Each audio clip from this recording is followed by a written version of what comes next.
그러면서 오피스텔 얘기를 다시 한번 했는데요. 오피스텔 주택 제외 등 세제 혜택은 공급 대책에 포함시키지 않겠다고 했다. 그러면서 또 덧붙였습니다. 다주택자가 집을 대거 사들이면 건설사는 좋아하겠지만 세금이나 이자를 깎아주며 빚내서 집 사라는 식의 대책은 없다. 이렇게 강조를 했다고 합니다. 기사를 같이 한번 보셨는데 어떠셨나요? 어떤 내용인지 바로 아시겠나요?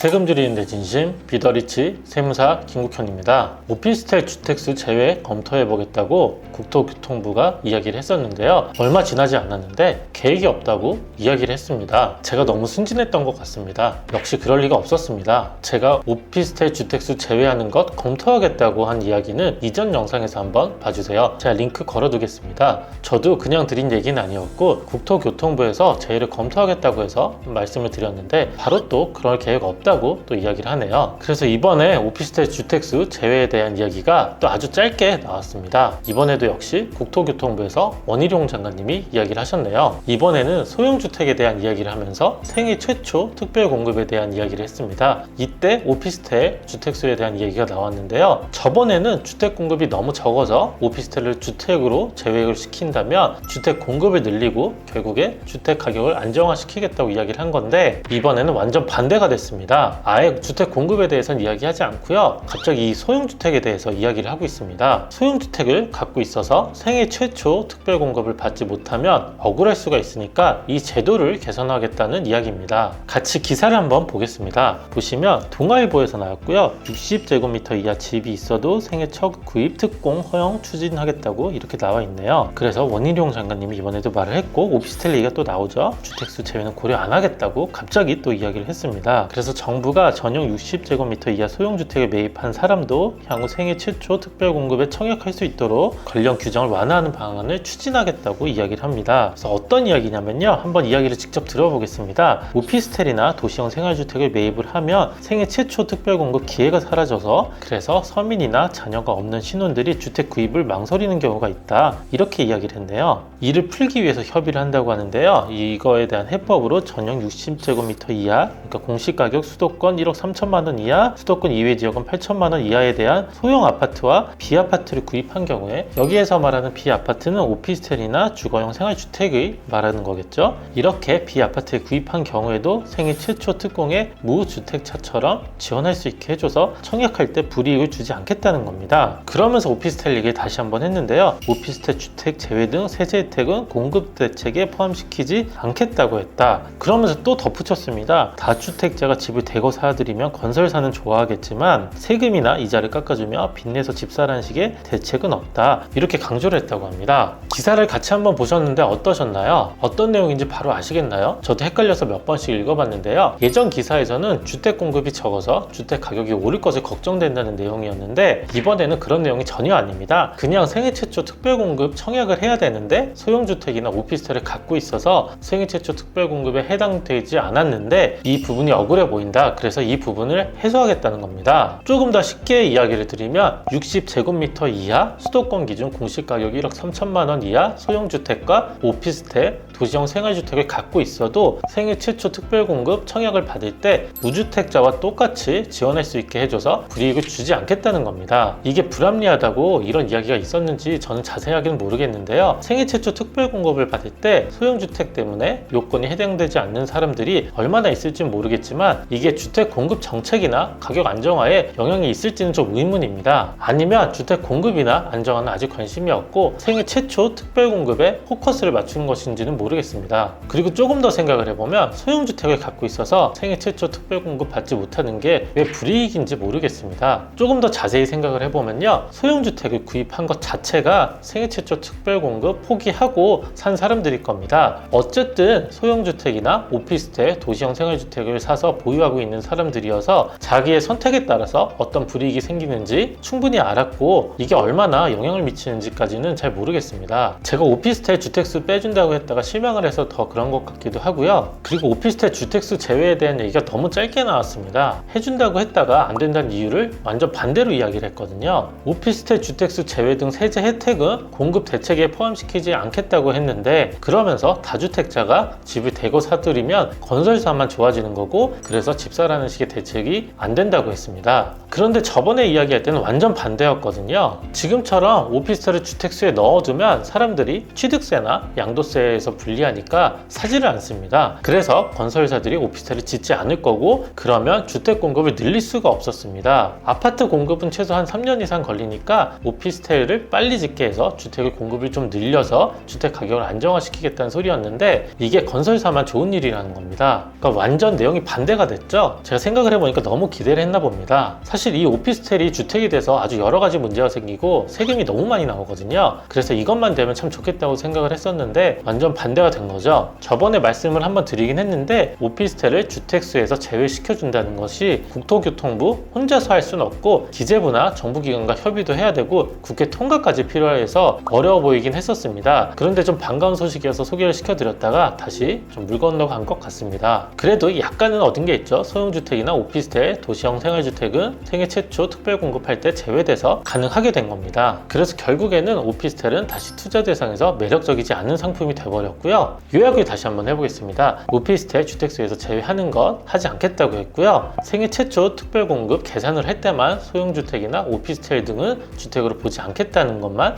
아주 조금만 바뀌었습니다. 그렇다고 뭐 정부를 비판할 필요는 없고요. 우리는 오피스텔 말고 더 좋은 아파트를 구입하거나 더 좋은 곳에 투자를 하면 되겠죠. 이 내용 확인 한번 해보시고요. 구독과 좋아요, 알림 설정 해주세요.